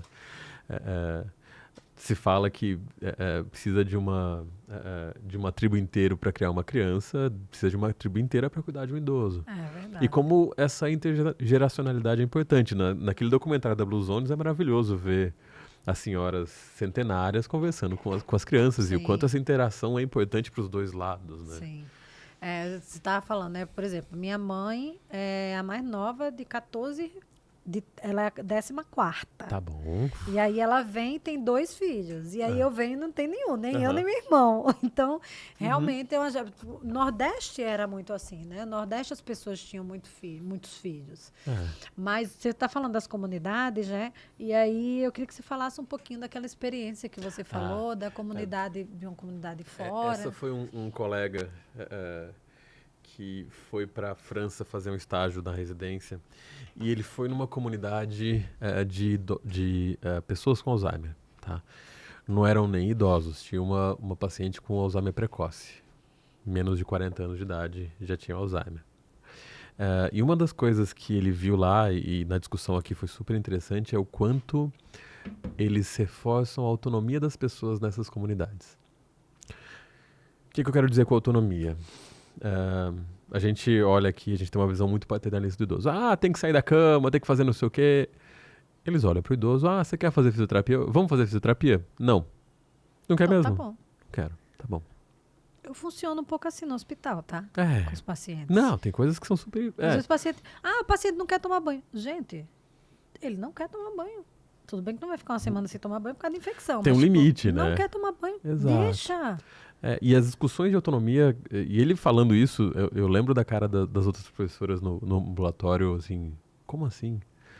Ele comentando de que tinha uma paciente que era perambuladora. Perambulação, só para explicar, é aquele idoso que, por conta da demência, ele anda o tempo todo, ele não consegue ficar parado. Então, ela sempre estava andando. E ele falou que na grama do lugar era uma comunidade, numa região relativamente perto de uma cidade grande, mas era mais rural. Comunidade fechada, era tudo seguro, os idosos não tinham como sair de lá e se perder. Mas ela fazia sempre o mesmo caminho. E a grama já tinha o lugar exatamente onde ela passava. E só ela passava ali por aquele caminho. E diz que certo dia começou a chover. Meu Deus, o idoso não pode andar na chuva. Não pode. Aí a médica responsável olhou e falou, por quê? Não, mas chuva, que absurdo, a gente vai deixar ela andar na chuva? Vamos fechar a porta, vamos trancar a porta e deixar ela trancada. Gente, vocês entendem que se vocês trancarem ela vai ficar mais agitada? Vocês entendem o quanto isso vai ser ruim para ela? É verdade. E para ela fica todo super mundo, mal, né? E para todo mundo. Ela fica super mal quando ela fica fechada. Vamos deixar aberta a porta? E vamos deixar ela andar. Provavelmente ela vai ficar incomodada com a chuva e vai voltar. Mas e se ficar chovendo muito tempo? Vamos ver qual que é a previsão de tempo. Vai chover durante 1 hora. Gente, se chover durante 1 hora, deixa ela andar. A hora que ela voltar, banho quente, coloca ela quentinha e pronto. Mas que absurdo! Não, gente, a paciente tem... ela tem que ter a liberdade de fazer as coisas que ela quer fazer. Mas é o Alzheimer, ela já não tem mais tanta consciência. Não tem? Como que... E aí a discussão... Tem a consciência dela, né? A consciência que você entende. Exato. E não é como a gente gostaria, não é o que eu acho que ela deveria fazer. É o que ela entende como importante. Então, vamos deixar ela fazer o que ela precisa fazer, o que ela tem vontade. E aí a gente conversa com ela e tenta entender. Você consegue ficar? Tá chovendo? Eu quero... Deixa ela aí. Você sabe que você tá fazendo com que eu mude um discurso que eu tenho com os meus pais. Que, graças a Deus, os dois são lúcidos, orientados. Bem o termo de paciente lúcido orientado, né? E às vezes eles me ligam para eu tomar alguma decisão, sei lá. Eu falo assim, gente, eu? Não, vocês são lúcidos e orientados. Enquanto vocês forem lúcidos e orientados, vocês decidem o que vocês quiserem e arcam com as consequências das decisões de vocês. Exato. Agora você deu um up. Não, até quando eles não tiverem lucidez, eles vão decidir. Existe um limite entre autonomia e se colocar em risco. Sim, claro. E chega um momento em que você tem que pesar as duas coisas. Olha, eu não vou deixar um paciente que mora aqui em São Paulo sair para andar sozinho na rua. Sim, claro. Esse paciente vai se perder. Mas se você está num ambiente seguro, não tem por que limitar. Sim. Eu não vou deixar um idoso sair andando sozinho numa rua que é inclinada, que ele tem risco de cair. Sim, claro. Ou, se o idoso quiser andar na rua que é inclinada e a gente entender como um risco aceitável o risco de cair, e ele entender como risco aceitável, vamos liberar. É uma autonomia radical. Você deixa a pessoa... E é muito claro, eu não quero... Se eu tiver condição de tomar decisões, enquanto eu estiver deambulando, ainda que um pouco desorientado, eu quero poder andar. Eu gosto de andar. Claro. Eu gosto de fazer trilha hoje em dia. Imagina quando eu estiver velho e não tiver mais nada para fazer. Eu que vou gosto ficar de correr, andando. ferrou. Exato. Então, assim, a autonomia tem que ser discutida à luz do que está sendo oferecido de risco, e tem alguns riscos que são aceitados. Levando para o outro extremo, eu estava lendo uma reportagem esses dias que os parques na Alemanha, eles não são seguros. Eles têm um grau de risco, e a criança é obrigada a lidar com esses riscos, de cair, de se machucar, e que isso faz parte do desenvolvimento, né? O quanto todos nós não queremos sustentar e manter essa autonomia. Sim. Bem, sempre, o máximo né? possível, Exato, né? exato. Mas é porque a gente, realmente, o brasileiro, ele é muito paternalista, até nesse sentido de que, essa cultura de que os filhos têm que cuidar dos pais quando eles envelhecem, né? Nossa, muito. Por quê? Né? E eu falo isso foi uma coisa que eu já trabalhei muito em terapia. Inclusive, que eu falo para eles, não vou ser mãe dos meus pais, e eu acho, inclusive, que é muita soberba da minha parte querer ser mãe dos meus pais, né? Verdade. É uma inversão que não cabe. Então, é óbvio que a gente cuida, é óbvio que a gente dá o suporte necessário, mas eu acho que a autonomia, enquanto se tem, enquanto se pode, enquanto não está te colocando em risco. Então, assim, quando um fala, não quero ir no médico, então tá bom. E o limite do risco, né? Sim. Compartilhar o limite do risco, não é tomar decisão sozinho, Sim. deixar as pessoas conversarem sobre os riscos que estão ali. E sentar com as famílias, e sentar com os pacientes. Olha só, existe esse risco. O que você acha? Eu quero correr. Tá bom, tá tudo bem. É tirar a gente do centro da conversa e a minha opinião e a minha percepção de mundo e colocar o paciente onde ele devia estar, tomando as próprias decisões, né? É maravilhoso, eu fiquei encantado com a conversa. Gente, a gente está chegando no final, extrapolamos bastante. O Juliano até desligou o relógio. Eita. Mas a gente precisa falar de morte, precisa falar de envelhecimento cada vez mais, né? Eu vi o Fabiano, maravilhoso, Fabiano Molim, falando, né, que a expectativa do Brasil é que 50% da população tem Alzheimer e a outra 50% cuidará de quem tem Alzheimer. Exato. Né? Então, quem você quer ser? Você quer ser os 50% com Alzheimer ou 50% que vai cuidar de quem tem Alzheimer? Então, essa decisão é agora. Porque é poupança, né? As suas escolhas de hoje vão impactar no velhinho que você vai ser no futuro. Ou se você nem vai chegar lá, né? Lembrei o nome da autora do livro, Pema Chodron. Ó, tá vendo? Como vivemos é como morremos. Gente, ferrou. Eu vou tentar deixar todas as referências Ele falou aqui 500 referências. Foi mal, galera. Eu não consigo me conter. Vou tentar em algum lugar colocar. Depois você me passa. Mando, pode deixar. Quando eu colocar o episódio, eu coloco lá na descrição. Lucas, perguntinha final. Última pergunta do episódio que eu sempre faço no final, que é: o que é qualidade de vida para você? Qualidade de vida para mim é conexão. É poder conversar com pessoas, é poder estar próximo de pessoas, é poder ter os prazeres hedônicos que eu gosto, mas poder... Tem um conceito que é maravilhoso, que chama felicidade eudamônia, que é a felicidade genuína. Isso é Aristóteles. E ela tem a ver com o que a gente oferece para o mundo e não o que a gente recebe. Então, qualidade de vida para mim é poder oferecer minha essência e trabalhar para florescimento humano. Eu adoro essa expressão. Ser útil, né? Ser útil, Ser ter útil. propósito. E aí, tem as coisas que perpassam isso e sustentam isso. Então, fazer atividade física, comer bem, etc. Mas a qualidade de vida para mim é poder me sentir útil. Eu gostaria de poder dar aula até o final, sabe? Vai dar, ué. Amém. Vai dar. Gente, é muito bom ter esse tipo de conversa, né? Sempre que eu trago alguém da MEV aqui, eu fico muito feliz, porque eu falei isso pro Bruno, né? Falei, quando eu encontrei a MEV, eu descobri que eu não estava sozinha, sabe? Verdade. Porque nesse livro eu falo de MEV sem saber que a MEV existia, né?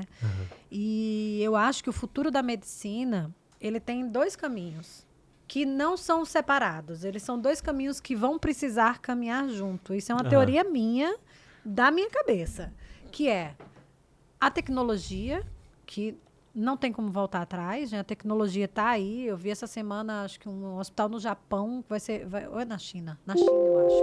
Primeiro hospital 100% inteligência artificial, ainda em 2024. Que legal. Isso é uma coisa que eu acho que é inevitável, não tem como voltar atrás. Inclusive para aumentar acesso, né? Pensar Inclusive que pessoas que não conseguem. Acesso, né? Fantástico. Inclusive para extrapolar o que o ser humano não dá conta de fazer. Isso, e a outra coisa é voltar para o básico. Acho que a MEV mostra muito para a gente o tempo inteiro, o tanto que a gente precisa voltar para o básico, nos nossos cuidados, no cuidar de si, no cuidar do outro, e no permitir ser cuidado, nas conexões, em tudo. Então, eu acho que é passado e futuro que vão caminhar juntos no presente. Cheguei a essa conclusão agora. Mas, assim, eu de verdade, assim, eu fico muito feliz cada vez que eu trago alguém da MEV aqui, porque eu acho que a gente tem uma sementinha que ainda é uma bolha, e eu espero que essa bolha estoure para o país inteiro, porque MEV não é só para quem tem dinheiro, não é para privilegiados, muito pelo contrário. Eu acho que quando a MEV chegar nas camadas mais baixas da sociedade, a gente vai conseguir ter resultados, inclusive, melhores. Sem dúvida. E eu espero isso, né? Políticas públicas de MEV nas políticas públicas de saúde. Então, por último, deixa aí teu jabá, onde as pessoas te encontram, como as pessoas fazem para conectar com você, já que você é uma pessoa das conexões. O meu Instagram, ele é um Instagram pessoal. Eu coloco só fotografia, mas quem quiser me seguir é Lucão_Guimarães. Quem quiser agendar uma consulta é guimarãesgeriatria.com.br. Não tenho Twitter, não sou das redes sociais. Eu tenho que aprender a ser um pouco mais... trabalhar um pouquinho mais no marketing. Mas eu provoco isso aí. tanto essa galera. Vocês não têm noção. Eu sei que eles se incomodam, mas eu provoco. Não, mas é importante, é importante. Vai começar a usar os cortes desse podcast lá no Instagram dele, porque eu vou fazer uma collab e ele vai ter que aceitar. Gente, e para quem ainda não me segue lá no Instagram, @ManoRios_AL. Também tô no LinkedIn, Manuela Rios. E nesse canal, se você ainda não se inscreveu nesse canal, se inscreve, curte, comenta, compartilha e ativa o sininho sempre para você ser notificado quando um novo episódio for ao ar. E para quem ainda não adquiriu o meu livro, A Saúde Está Doente, Como Sair da Exaustão para uma Vida com Mais Qualidade, aqui na descrição desse vídeo vai estar um link para você comprar e também no link da minha bio. E até o próximo episódio.